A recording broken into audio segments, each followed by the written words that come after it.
ఇక్కడ మీరు చూస్తే క్యాపిటల్, నేను ముందే చెప్పాను మీకు, అమరావతిని అయితే ఇది ఒక సెల్ఫ్ ఫైనాన్సింగ్ ప్రాజెక్ట్. ఇది ఒక మాటలో చెప్పాలంటే P4 కూడా 29,000 మంది రైతులు, 33,000 ఎకరాలు భూమి, ప్రపంచంలో ఎక్కడా జరగలేదు.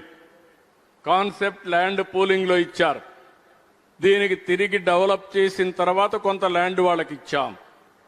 మనకు వాళ్ళకి ఇచ్చిన తర్వాత కూడా ల్యాండ్ మిగులుతుంది.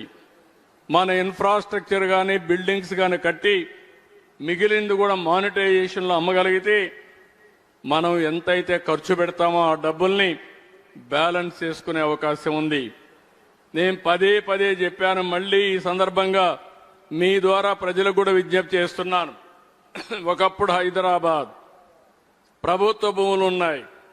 ఆ ప్రభుత్వ భూములు పెట్టుకుని సైబరాబాద్ నిర్మాణం చేపట్టాం. ఈరోజు మనకు అలాంటి ప్రభుత్వ భూములు లేవు, అన్నీ కూడా పట్టా భూములు ఉన్నాయి. ఉన్నప్పుడు ఒక పిలిపిస్తే ఆ నమ్మకంతో 33,000 ఎకరాలు ఇచ్చారు. దాన్ని సద్వినియోగం చేస్తూ మనం ముందుకు పోతున్నాం.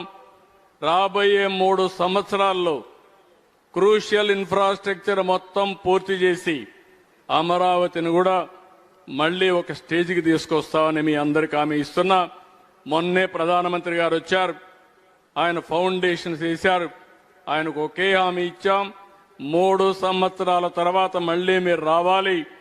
మీరు ప్రారంభించిన పనులు, ఈరోజు వర్క్స్ ప్రారంభించారు, మళ్లీ ఆ పనులు ప్రారంభించడానికి మీరే రావాలని వారిని కోరాను.